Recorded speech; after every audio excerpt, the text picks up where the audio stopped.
Dr. Stephen Horwitz is Charles A. Dana Professor of Economics and Department Chair at St. Lawrence University in Canton, New York.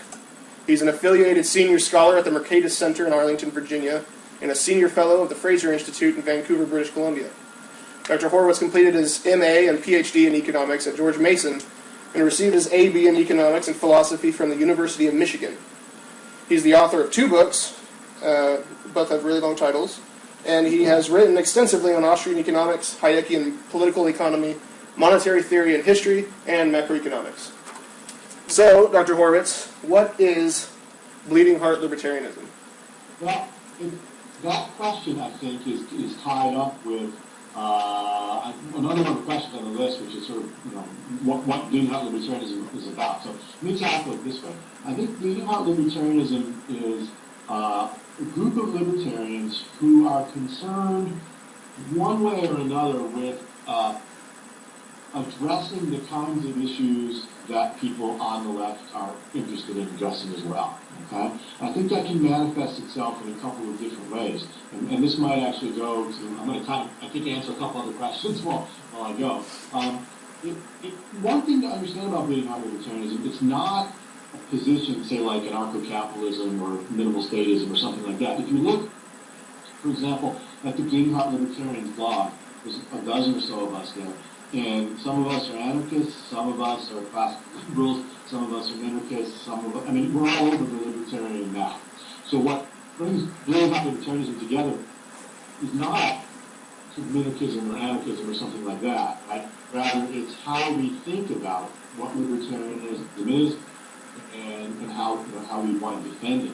And so this, I think this kind of goes into, again, a couple of the other first questions there, but, what Bleeding Heart Libertarians, I think there's 2 basic kinds of people in the Bleeding Heart Libertarians group and sort of who identify themselves that way. For some people, and I think the question is, can it only change someone's perception or does it necessarily change many of their beliefs? For some people, Bleeding Heart Libertarianism is about, packaging isn't quite right, but about the kinds of questions we ask and about how we defend libertarianism. We ought to be defending it in terms of what it does for the least well-off in society, for folks who are not getting a fair shake from the current system. So a kind of expression of the fact that libertarianism does serve those interests, and in doing so is a different means to the same ends that many leftists want. So I think that's the bleeding heart part, right, is that we're concerned with the condition of the least well-off in society. For some bleeding heart libertarians, that's a kind of rhetorical strategy and a kind of way of thinking about libertarianism and talking about issues. For others, and I think particularly for the philosophers, for example, who are on the blog places, it's something stronger than that. It's actually the way we philosophically justify libertarianism. And here, it's linked up with things like John Rawls' theory of justice and his work on the difference principle and the idea that institutions are only just, institutions are just and can tolerate inequality only if it serves the interests of the least well-off. So it's those kind of philosophical considerations. And what that group argues, it's the fact that libertarianism does improve the well-being of the least well-off that actually makes libertarianism more acceptable. It's a legit moral theory, a legit political theory, whatever you want to call it. So I think that's kind of part of Bleeding Heart Libertarianism in the sense that it really is a sort of piece of moral philosophy for libertarianism. At the other end, folks, I myself, or the other end, maybe somewhere in the middle, saying, no, what it's really about is addressing these kind of issues and speaking about libertarianism in these kind of ways that hope as an alternative means to the ends that many leftists have. So I think that kind of answers a couple of those first questions. Maybe possibly might be easier if I tackle 3 and 4. I'll let you pick up with maybe 6 through 10. Okay. So why Bleeding Heart Libertarianism and what's the history? Let me do the history first. It's not clear where that term was first used, actually, and it's an interesting question. I think, again, it was the philosophers, people like Matt Walensky, who sort of put it in the blog, maybe Jacob Levy and some others, who, in the philosophical end of things, and Jason Brennan certainly, for whom these kind of arguments, the sort of project of tying libertarianism to contemporary theories of justice like Rawls that people on the left accepted, became a really interesting project. And so for them, right, this idea of libertarians who spoke to theories of justice most associated with the left, became a really great project for them to pursue. Again, I don't know who first used it, not sure anyone knows, but I think the key event in many ways was the creation of the blog, which is now maybe, 3 years old, I think. And the first group that Matt put together was mostly philosophers, in that sense. And then he started blogging. I'm the only economist on there. And now he's brought that to people like Gary Chartier, who's a legal law prof type. Certainly Sarah Squire, who does literature. So it's sort of been a broad. Why am I not with it? Well, a couple reasons. One, I think it's right. I mean, I think you're right in the sense that both strategically, I think better off as libertarians stressing those kind of arguments and talk that kind of argument, that kind of audience. And I wouldn't phrase it as strong as the philosophers do, but I do think that it's a very powerful part of the justification for libertarianism, that it does serve the interests of the least well-off. For me, libertarians, another way of dividing, of course, is sort of natural rights libertarians and consequentialist libertarians, right? And I belong to the consequentialists. I think most economists, I shouldn't say most, many economists are. Right? So our argument is it's not about natural rights, it's about the fact that we work, right? That if you lead people to their prices under the right kinds of institutions, we'll get really good out. And I would add, particularly, at least we're all. So if you start with that kind of consequentialism, it's pretty easy to kind of gravitate over to libertarianism, especially strategically. That's a pretty good thing to do. And I guess for myself, I've always thought of libertarianism, libertarianism is perceived as being on the right, and many libertarians perceive themselves as being on the right. And I've always persisted and maybe it's because I've been in academia for so long, surrounded by colleagues and friends who are on the political left, but for me, I just feel more comfortable, more at home with them in some sense. And it's they and them that I feel more comfortable talking to. So again, for me, at least personally, that's not true of everybody, say on the blog, who calls himself that name. But for me, that was a big part of it too, is that that's who I kind of felt were the people I wanted to talk to. So again, I think that comes, the first thought. Interesting question of who can be a we don't have an entrance exam, so I'm not sure what exactly it would be. But what we do, what I think everyone has to find, again, is this sort of general concern for the least well-off among us.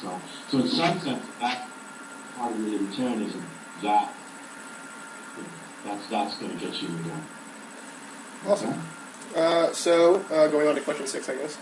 Why are libertarian theories that are starkly different from Bleeding Heart Libertarianism, such as objectivism, not the right approach? So I think, part of it is for the philosophers, right, that those other approaches aren't seen as right, because they think the moral grounding of libertarianism has to be in this kind of Rawlsian, working to the advantage of the least well-off. So for them, these natural rights approaches fail on those grounds, not because that's the world that affects us. We wouldn't actually do that, but that's not how they ground it philosophically. I think also many of those folks, the philosophers, would argue that now it's very hard to make the kind of defense of natural rights we see with objectivism or sort of a Rothbard system or whatever, that philosophically that's a very hard case to make. And certainly when I was an econ and philosophy double major in college, and I was often challenged by my philosophy professors on those kind of issues. Okay? So I think that's part of it. For people like me, I think it's not so much it's not the right approach, although I have my issues with Rand and others. I think it's not always the most effective. Okay, I think two things. I think sort of morally we should be talking about the least well-off, even if we don't think it's what ultimately justifies libertarianism. I just think strategically speaking, we are more persuasive to not just the left, but people in the middle. Right, when we express the kind of concern for making sure that for arguing that our world is one that takes care of people, that would make people better off.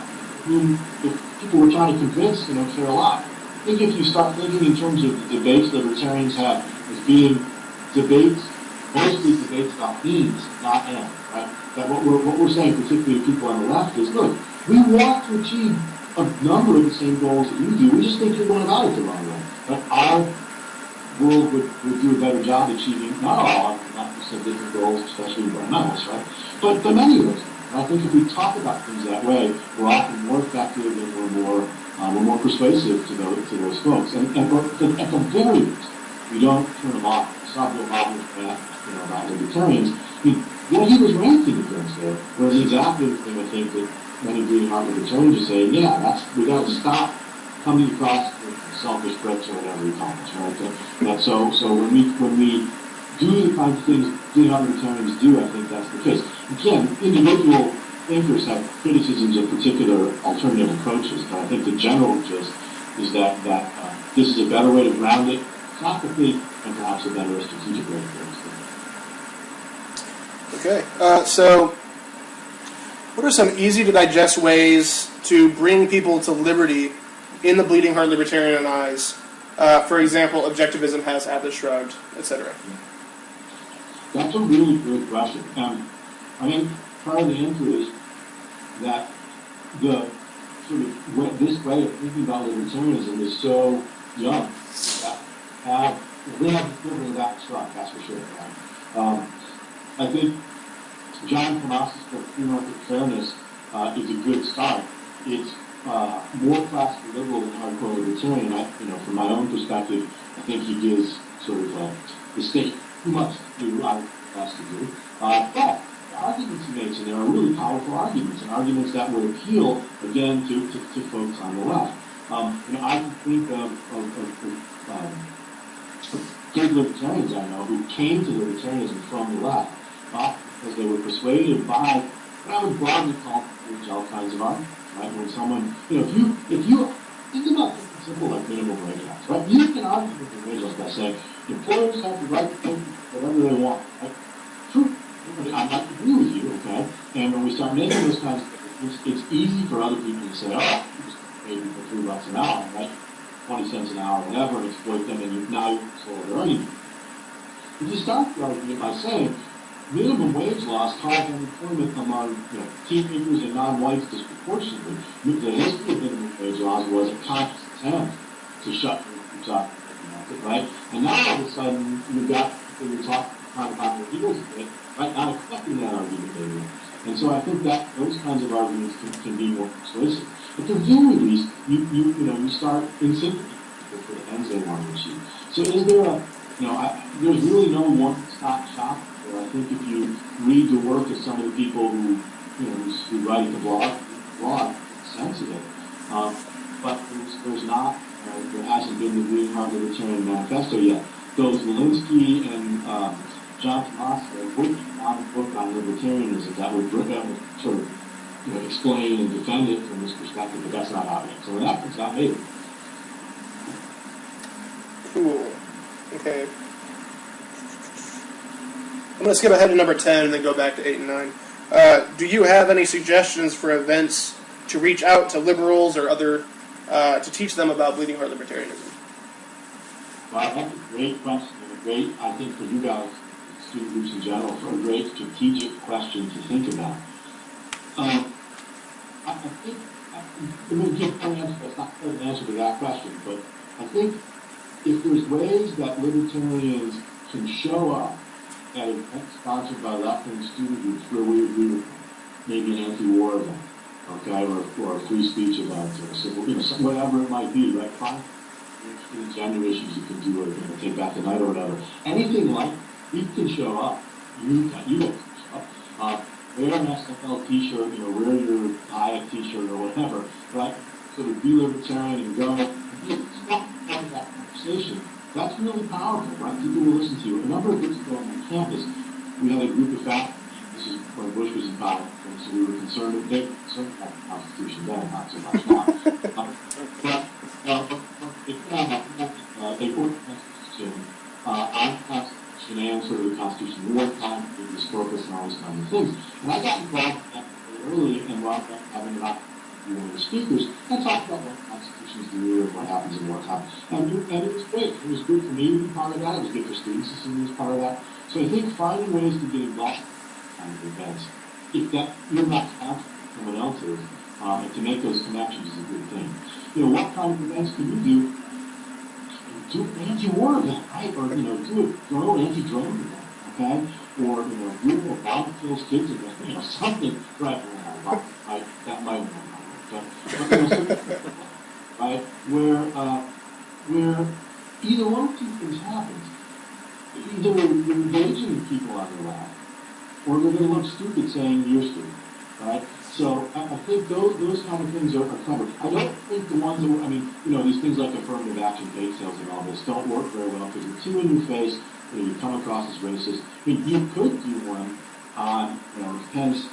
I'm not clever enough to think about cute ways to do this, but if you could find a way to talk about some of the economic issues that, if you got a speaker, the right kind of speaker in who made a kind of libertarian case for a cause that leftists think a lot about. Just a story today, a friend of mine told me that a very left-wing friend of her had posted on Facebook a story about how bad the tax medallion system is in New York City. That's an argument libertarians have been making for decades, right? And now the left is seeing it because he understands how it's shutting out small business people and so on.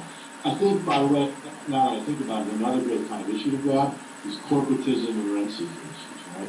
If you can find good examples of corporate welfare and come out hard as a libertarian against them, that's another one where you can kind of make people on the left take notice, right? Either they're going to have to engage you or think they'll look stupid saying you're being stupid. So again, there's another possibility. But you guys are somewhat more creative about that than I am. You know your fellow students better. I think issues that are hard, like the environment, right, and where it's easy to get bound up with all kinds of more complicated issues. So my suggestion would be to find the ones where there's common ground. I think corporatism is a great one. The bank would be great. Would be great when we talk about or something like that. To talk about, or again, you can do debates if you want. Sometimes those can degenerate.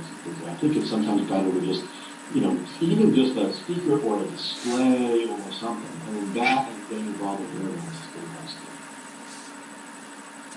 Awesome. Okay, so moving on. Some may find it strange that an Austrian economist such as yourself is such a prominent bleeding heart libertarian.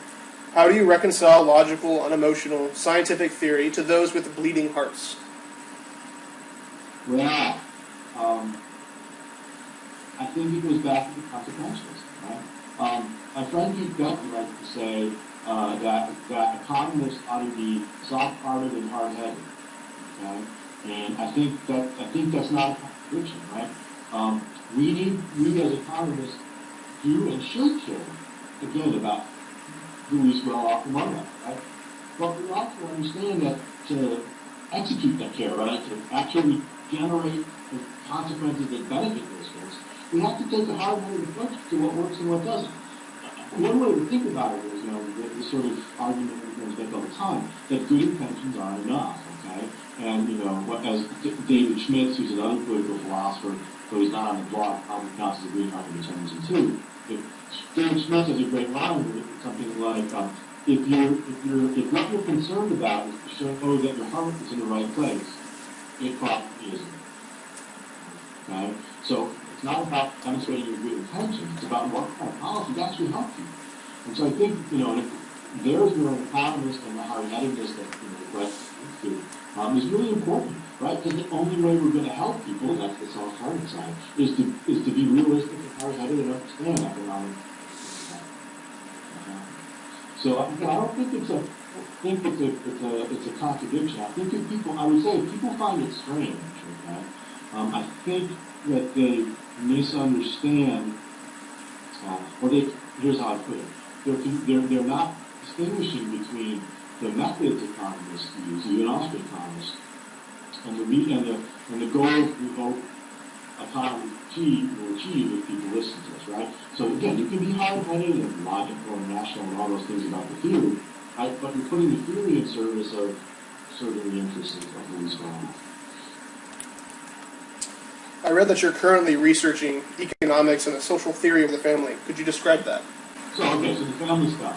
I think it's really two different arguments kind of rolled into one set of research. One, that the modern family that we think about today, where where marriage is based on love and the children are treated as special and where men and women are equal, and all those sort of things we think of as modern marriage, is a product of capitalism. It was the changes that capitalism brought forth, both in terms of the relationship between home and work, that capitalism took market work out of the household and put it into factories and other places, that fundamentally changed the family. And the other thing that changed the family was that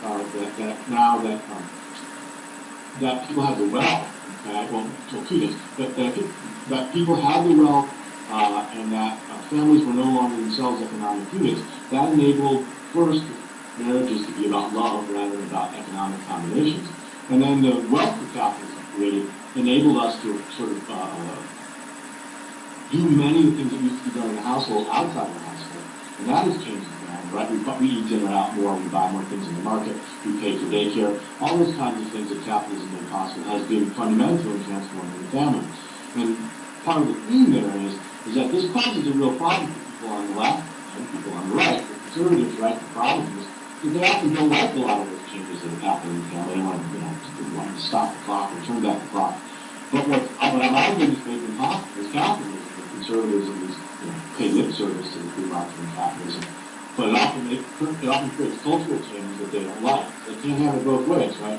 You can't, if you like capitalism, you're not going to stop changes. On the other hand, obviously, from the left too, they tend to like those changes in the family, and I agree in many ways. It's giving people more choice about the kinds of families they can construct.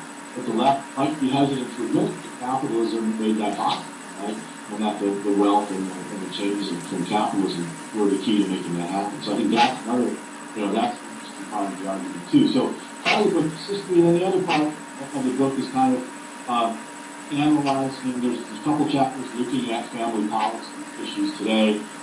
Some of the work I've been doing has been looking at the issues of parents' rights and children's rights and how those fit in. And then the other part is obviously the marriage issue, right? If you follow me on Facebook, that's one I have a lot to say about. So there's a chapter in the book that covers that too. So basically, part of all this, I should say, is that that's what families do in a liberal way through society. And to me, it's a great sort of Hayekian argument about families having functions. And that, in fact, the state or the village or the community or, what the woman's name on MSNBC has been all over Facebook recently, arguing your kids belong to the community. Well, actually, no, they don't. Because parents are in the best position in terms of both the right incentives, but also the kind of knowledge how to raise their kids. And so part of the argument in the book is that we make families, right? I mean, conservatives are right, but we can't get rid of them. But the left is wrong about for what the left is. What conservatives are wrong about family. What the left is right about is that there's a multiplicity of power that can do the job effectively when we really understand that being a healthy family is about performing particular functions, not about looking at particular.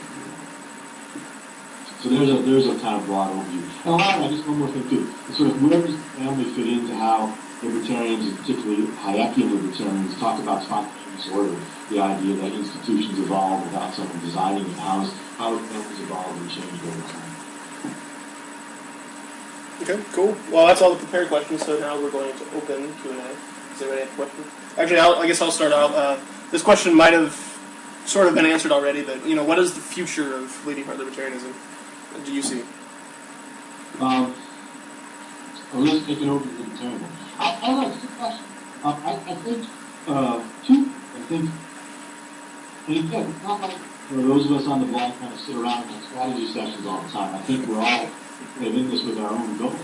But I think we probably agree on two things. One, which is to continue to push other libertarians to think more critically about the kinds of arguments they make, the way we defend the sort of moral status of libertarianism. So, I mean, if you see Matt Zielinski has been writing at libertarianism.org, which is the Cato site, and he has a post this week on the non-aggression doctrine. Okay, that's a pretty bad argument. For, against sort of rock hard libertarians. And again, it's sympathetic. It's not wants to square libertarians. It just wants us to think more critically about those kind of arguments. So I think that's one thing. And a lot of some of the stuff, on gender and feminism issues has been to challenge learning something about this thing. At the same time, I think the other task is for lack of a better term, to engage that conversation about libertarians, and particularly the academic who are quick to dismiss us, and I think how we get into that conversation, right? We get taken more seriously, we get read in more classrooms, and all those kind of things, and that makes for an opportunity to change people's minds. And I guess the third thing for me, and one of my interests, maybe not so much the others, is this kind of rhetoric. And I just think we're more effective at persuading people when we talk as Bleeding Heart Libertarians talk. And that just like talk, just, the sort of don't tread on me, leave me alone sort of language, I think. Again, there's nothing wrong with it. But I think in terms of its effectiveness in other people, I just don't think it gets very far. It's great for people who are already somewhat empathetic, maybe, but in terms of convincing people to take libertarian ideas seriously, look at all the caricatures of libertarian ideas that are out there. I think sometimes we do that ourselves by not approaching things from a different perspective.